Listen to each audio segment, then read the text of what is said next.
नमस्कार, मैं शिवनरेश और आप देख रहे हैं पूर्वांचल दस्तक। जैसा कि आपको पता है कि लोकतंत्र का पर्व चल रहा है। आखिरी चरण का मतदान सोनभद्र में 1 तारीख को होना है। ऐसे में कई नेता अपना पाला बदल के इधर से उधर आते जाते रहते हैं। ऐसे में मैं बात करने के लिए बात करूंगा। मनीष सिंह जी हमारे साथ मौजूद हैं कि जो पहले किसी और पार्टी में थे, अब किसी और पार्टी में। मैं इन्हीं से जानूंगा कि पहले किस पार्टी में थे, क्यों थे और अब किस पार्टी में हैं और क्या विचारधारा लेकर आए हैं। मनीष जी, आपका बहुत बहुत स्वागत है हमारे पूर्वांचल दस्तक में। धन्यवाद शिव नरेश जी। सबसे पहले मैं आपको धन्यवाद करना चाहूँगा कि आप इतना अपना कीमती समय निकाल के इस चुनावी पर्व में आपने हमें अपने लिए समय दिया, क्योंकि चुनाव में सबसे ज़्यादा व्यस्त पत्रकार और नेता ही रहते हैं। मनीष जी, आप ये बताइए, आपका राजनीतिक करियर अब तक क्या रहा? इससे पहले किस पार्टी में थे आप? भैया, हम सबसे पहले जो है जनसत्ता दल में जिला सचिव रहे। उसके बाद फिर हमने जो है भाजपा के साथ कार्यकर्ता के रूप में काम किया, और फिर जब भाजपा के सपोर्टिव जो यहाँ से अपना दल को टिकट दिया गया, कोल समाज के हमारे जो सांसद रहे पकौड़ी लाल कौल जी, राजपूतों को जब वो गाली देने लगे, मैं एक राजपूत होकर मैं अपनी अस्मिता और अपने सम्मान के साथ जो है समझौता नहीं कर सकता। उसी दिन मैंने जो है बीजेपी को हाथ छोड़ दिया। मुझे बीजेपी से कोई दिक्कत नहीं है, पर वो जो एक पर्टिकुलर व्यक्ति जो एक समाज को गाली दे रहा है, चाहे वो राजपूत समाज हो चाहे कोई भी समाज हो, किसी समाज पे गाली देना और टिप्पणी करना किसी राजनेता को शोभा नहीं देता है। तो एज ए राजपूत होने के नाते मैंने तुरंत जो है बीजेपी का मैंने हाथ छोड़ा, और फिर मैंने बीएसपी बहुजन समाज पार्टी माननीय मायावती जी का मैंने हाथ थामा। मैं जोनल प्रभारी हूँ यहाँ पे और चुनाव का नेतृत्व कर रहा हूँ अपने जोन का। इनकी विचारधारा इसलिए मेरे को समझ में आई क्योंकि ये अकेले अपने दम पे चुनाव लड़ रही हैं, चाहे जितनी सीटों पे लड़ रही हैं अपने दम पे लड़ रही हैं, इसलिए मैंने इनको जो है हाथ थामना ज़्यादा ज़रूरी समझा। आपके पास और भी ऑप्शन थे, गठबंधन, कांग्रेस, सपा और आम आदमी पार्टी, ये सभी पार्टियाँ थी जो टक्कर दे रही, मजबूती से लड़ रही हैं। आप इनका साथ ना देकर डायरेक्ट मायावती जी का साथ दिया, क्या? देखिए भैया, सबसे बड़ी बात ये होती है कि मजबूती से लड़ रहे हैं, कोई अकेले अपने दम पे तो नहीं न लड़ रहा है। चाहे भाजपा हो अपने दम पे अकेले लड़ रही है, 400 पार का नारा तो है, क्या वो अकेले अपने दम पे 400 पार निकाल नहीं है? तो फिर उनके जो एनडीए बाकी घटक दल क्या कर रहे हैं? और दूसरा जो है कांग्रेस या जो है आप अखिलेश जी को जो समाजवादी पार्टी को लिए, ये भी अकेले दम पे नहीं लड़ रहे हैं, पर मायावती जी अकेले दम पे चाहे जितनी सीटों पे लड़ रही हैं अपने अकेले दम पे लड़ रही हैं। तो इनका साथ देना मैंने ज़्यादा ज़रूरी समझा, और मेरे को जो है बहुजन समाज बहुजन सुखाए वाला जो इनका एक नारा है वो मुझे समझ में आता है। तो अब फिलहाल मैं अभी इन्हीं के साथ हूँ, आगे भविष्य के गर्भ में क्या है ये तो कोई नहीं जानता। मैं भी कई जगह पे सर्वे कर रहा था, चुनावी सर्वे। मैं इस चीज़ का आकलन किया कि जो यहाँ के सांसद महोदय रहे हैं पकौड़ी लाल कौल, जो एक गाली दिए थे ठाकुर को, ब्राह्मण को, मंच से, भरे मंच से, तो ऐसे में कई लोगों का कहना है कि मैं नोटा चुनूंगा। भले वो बीजेपी में शामिल हैं, गठबंधन में शामिल हैं, एनडीए में शामिल हैं, मैं इनको न चुन के मैं नोटा को चुनूंगा क्योंकि ये हमारे समाज को गाली दिए हैं। ऐसे में आप भी लोगों को, समाज को, अपनी बिरादरी को आप क्या कुछ बताना चाहेंगे?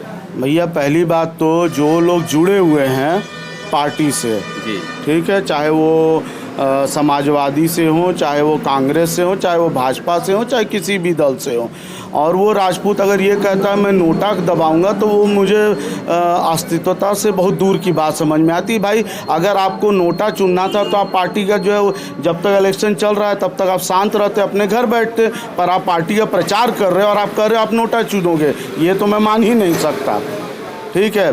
और दूसरी चीज़, यहाँ पे कुछ ऐसे लोग हैं जो कह रहे हैं कि मोदी जी को देख के वोट दीजिए, चाहे योगी जी को देख के वोट दीजिए।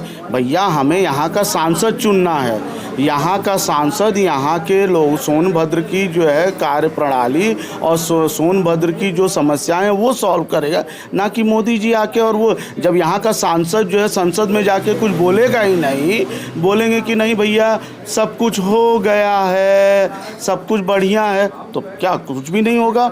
हमें यहाँ की जो मूलभूत परेशानियाँ दिक्कतें हैं वो संसद में उठानी है, तो उसके लिए यहाँ का सांसद चुनना जरूरी, नोटा दबाना कोई जो है ऑप्शन नहीं है। इसी से जुड़ी मैं अब बात करूंगा। अभी मैं एक इंटरव्यू सुन रहा था रिंकी कौल का, किसी मीडिया ने पूछा कि आपकी क्या क्वालिफिकेशन है, तो वो नहीं बता पाए, और यहाँ के प्रधानमंत्री कौन है वो भी नहीं बता पाए।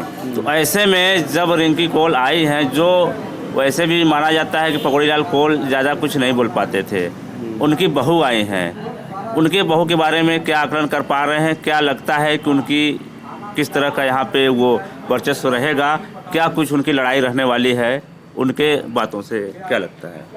देखिए पहली बात तो मैं रिंकी कौल जी को व्यक्तिगत रूप से नहीं जानता हूँ, न मैं उनसे मिला हूँ, न मैं कभी व्यक्तिगत रूप से जानता हूँ।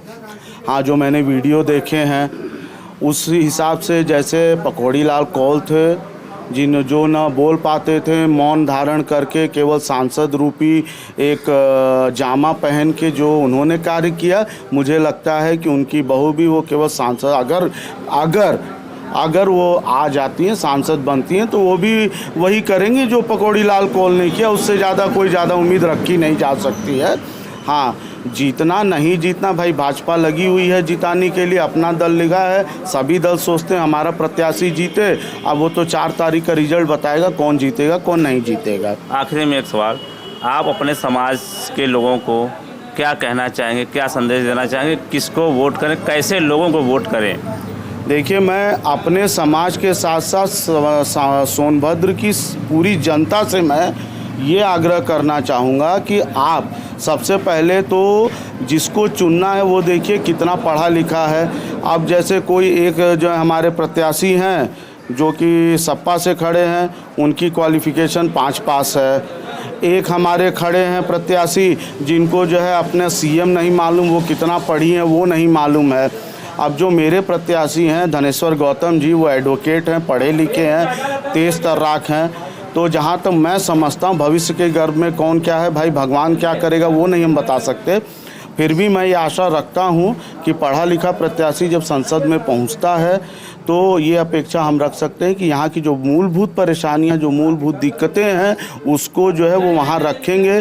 तो समाज से मैं एक ही आग्रह करूँगा कि केवल एक पार्टी के बहकावे में या किसी के कहने में नहीं आए, अपना खुद का विवेक इस्तेमाल करें।